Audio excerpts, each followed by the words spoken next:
মিডিয়ায় দেখলাম ঈদের দিন সাভারে হিজবুত তৌহিদের কিছু নারী কর্মীরা পত্রিকা নিয়ে বের হয়েছিল, তো তখন তাদেরকে বাধা দেওয়া হয়েছে, প্লাস আক্রমণ করা হয়েছে। তারপর আজকে আক্কেলপুর আশুলিয়ায় পত্রিকা বিক্রি করতে যে পত্রিকা পুড়িয়ে দেওয়া হয়েছে, আবার আক্রমণও করা হয়েছে। এরকম অনেকবারই দেখা যায়, শুধুমাত্র হিজবুত তৌহিদের পত্রিকা নিয়ে বের হলেই আক্রমণ করা হয়, প্লাস বাধা দেওয়া হয়। এখন আমার প্রশ্ন অন্যান্য পত্রিকা যারা বিক্রি করে বা নিয়ে বের হয় তাদের উপর তো তাদেরকে তো বাধা দেওয়া হয় না এবং আক্রমণ করা হয় না, আমাদের হিজবুত তৌহিদের পত্রিকা নিয়ে বের হলে কেন আক্রমণ করা হয়? প্লাস অন্যান্য পত্রিকা যখন বন্ধ থাকে তখন কেন আমাদের পত্রিকাগুলো বের হয়? তুমি দুটি প্রশ্ন করেছো, একটা হলো অন্যান্য পত্রিকার ক্ষেত্রে যে আচরণ করা হয় আমাদের ক্ষেত্রে সেটা অন্যরকম, ব্যতিক্রম কেন? অন্যান্য পত্রিকাগুলি সাধারণত নিউজ সংবাদ ভিত্তিক, আর আমাদের পত্রিকায় শুধু সংবাদ নয়, এখানে একটা আদর্শ প্রচার করছি আমরা। সেটা হচ্ছে ইসলামের প্রকৃত আদর্শ বা ব্যাখ্যা, যেটা উগ্রবাদ, সাম্প্রদায়িকতা, জঙ্গিবাদ, অপরাজনীতি, নারী নির্যাতন, কুপমণ্ডকতা, সংস্কৃতির বিরুদ্ধে যারা অবস্থান নিচ্ছে তাদের ব্যাপারে আমাদের এক কথায় যাবতীয় অন্যায় অসত্যের বিরুদ্ধে, কুপমণ্ডকতার বিরুদ্ধে আমরা কোরআন হাদিস থেকে তুলে ধরে একটা প্রকৃত ব্যাখ্যা আমরা দিচ্ছি আমাদের এই পত্রিকা। এটাকে তুমি বলতে পারো একটা আইডিওলজিক্যাল ওয়ার, একটা আদর্শিক লড়াই, একটা কাউন্টার ন্যারেটিভ। তারা যে একটা ভুল বার্তা দিচ্ছে সমাজের মানুষের কাছে ধর্মের নামে, যেমন সংস্কৃতির বিরুদ্ধে তারা অবস্থান নিচ্ছে, অন্য ধর্মের লোকদের উপরে অশ্রদ্ধা করে তারা আক্রমণ চালাচ্ছে, তারা বাংলাদেশের ইতিহাস ঐতিহ্যকে তারা অস্বীকার করছে অনেকেই, এবং ধর্মকে আশ্রয় করে, ধর্মকে অবলম্বন করে তারা রাজনীতি করছে এবং স্বার্থ উদ্ধার করছে। তো এটা কিন্তু জাতি বিনাশী কর্মকাণ্ড। এগুলির বিরুদ্ধে একটা পাল্টা আদর্শের দরকার আছে। এই আদর্শটা অনুভব করছেন কিন্তু অনেক শিক্ষাবিদ, আইনের সঙ্গে সম্পর্কিত আইন শৃঙ্খলা বাহিনীর ঊর্ধ্বতন কর্মকর্তা, তারাও কিন্তু কথা বলছেন যে একটা কাউন্টার ন্যারেটিভ দরকার আছে, পাল্টা বক্তব্য দরকার আছে। তো হিজবুত তৌহিদ সম্পূর্ণরূপে নিঃস্বার্থভাবে দেশপ্রেমের চেতনায় উদ্দীপ্ত হয়ে এবং ইমানি দায়িত্ববোধ থেকে একজন খাঁটি মুসলমান হিসেবে, রাসূলের উম্মত হিসেবে নিজেদের দায়িত্ব মনে করে তারা দেশের কল্যাণে তারা পত্রিকার মাধ্যমে এই আদর্শটা তুলে ধরছে ওই উগ্রবাদ সাম্প্রদায়িকতার বিরুদ্ধে।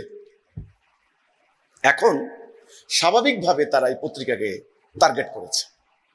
তারা দেখেছে যে এই পত্রিকার পাতায় পাতায় ধর্মান্ধতার বিরুদ্ধে, ধর্ম ব্যবসার বিরুদ্ধে, ধর্ম নিয়ে অপরাজনীতির বিরুদ্ধে বক্তব্য দেওয়া আছে। কাজে এই পত্রিকা যদি সাধারণ মানুষ জানে, তাহলে মানুষের ভেতরে একটা জাগরণ সৃষ্টি হবে, একটা রেনেসার সৃষ্টি হবে, একটা বিপ্লব সৃষ্টি হবে। এরা তো আর ধর্মের অপব্যবহার করতে পারবে না। তখন তারা এই পত্রিকার বিরুদ্ধে এই প্রোপাগান্ডা চালিয়েছে। সাধারণ কিছু তাদের অন্ধ অনুসারী, ফলোয়ার, সাধারণ মানুষ না কিন্তু এদের অন্ধ অনুসারী কিছু সুনির্দিষ্ট উগ্রবাদী, এরাও এদের মতো কিন্তু উগ্রবাদী। এরা এই পত্রিকার বিক্রয় কর্মীদের উপরে এখানে ওখানে বিক্ষিপ্ত চোরাগুপ্তা হামলা চালাচ্ছে। কখনো কখনো বিভিন্ন মাদ্রাসার সামনে গেলে মাদ্রাসার কোমলমতি স্টুডেন্টদেরকে জড়ো করে এনে উত্তেজনা দিয়ে হঠাৎ করে একটা আক্রমণ চালাচ্ছে। এগুলি একেবারেই এদের উস্কানিমূলক কর্মকাণ্ড।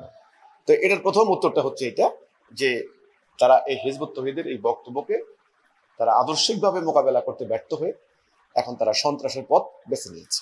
এ হচ্ছে মেন এক নম্বর। দুই নাম্বার, অন্যান্য পত্রিকা তো সাধারণত তাদের নিয়মিত পত্রিকা ছাপানো বাংলাদেশের খুব একটা নাই, অল্প।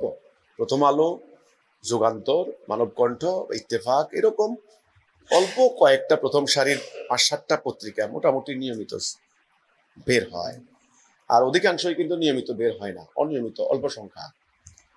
তো আমাদের পত্রিকার জানো যে আমাদের কর্মীরা সাধারণত বন্ধের দিনগুলিতে ছুটি পায়, সাধারণত। হ্যাঁ, বিভিন্ন কলকারখানায় কাজ করে, বিভিন্ন অফিস আদালতে কাজ করে, ছুটি পায়। তো আমরা সাধারণত এই বন্ধের দিনগুলিতে আমাদের যে সমস্ত কর্মীরা বিনে পয়সায় নিঃস্বার্থভাবে কাজ করতে আগ্রহী, তাদেরকে কাজে লাগানোর জন্য, তাদের এই মূল্যবান সময়গুলিকে আমরা নেওয়ার জন্য আমরা বন্ধের দিনগুলিতে পত্রিকা বের করি। এটা এক নাম্বার কারণ। দ্বিতীয় কারণ, বন্ধের দিনগুলিতে যেহেতু অন্যান্য পত্রিকা থাকে না, সেহেতু সাধারণ মানুষের এ ধরনের প্রবন্ধ, নিবন্ধ, আর্টিকেলগুলি পড়ার একটা সময় থাকে।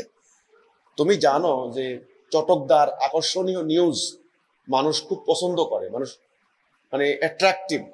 অমুক জায়গায় আগুন লেগেছে, অমুক জায়গায় ওই যে স্বামী বউকে মেরেছে, তারপরে যে রাজনৈতিক বিভিন্ন বক্তব্য, এগুলি মানুষ খুব পছন্দ করে, মানুষ মানে আকর্ষণীয় খবর। কিন্তু গবেষণালব্ধ লেখা, তথ্যবহুল ভারী বক্তব্য, প্রবন্ধ, এগুলি কিন্তু খুব একটা মানুষ পড়তে চায় না। এগুলির রেফারেন্স আছে, এগুলি পড়তে একটু সময় লাগে এবং অনেক টাইম নিয়ে পড়তে হয়। তো আমরা মনে করি বন্ধের দিনে এই সুযোগগুলি থাকে, অন্যান্য পত্রিকা না থাকার কারণে এই সুযোগটা পাঠকরা পান। সেজন্য আমরা বন্ধের দিনগুলিতে পত্রিকা বের করি, পাঠকদের মানে পড়ার সুবিধার কথা চিন্তা করে। কথা পরিষ্কার হলো কিনা, এ হচ্ছে ব্যাপারটা। কারণ মানুষ কিন্তু খুব ভারী গবেষণামূলক লেখাগুলো খুব একটা পড়তে চান না। মানুষ বিভিন্ন ক্রাইম রিপোর্ট, বিভিন্ন আকর্ষণীয় খবর, দুর্ঘটনার খবর, এগুলি খুব বেশি বেশি খবর, অল্প অল্প খবর দ্রুত তারা পড়তে চায়, তাদের খুব আকর্ষণ লাগে এই। কিন্তু প্রবন্ধ জাতীয় গবেষণালব্ধ যে জিনিসগুলা, গবেষণা সমৃদ্ধ লেখাগুলা খুব বেশি এটা পড়তে চায় না। তো সেই জন্য অন্য পত্রিকা যখন বন্ধ থাকে, তখন আমরা চেষ্টা করি এই গ্যাপগুলিতে আমরা এই পাঠকদের কাছে এগুলা পৌঁছে দেওয়ার চেষ্টা করি। এই দুটি মেইন কারণ।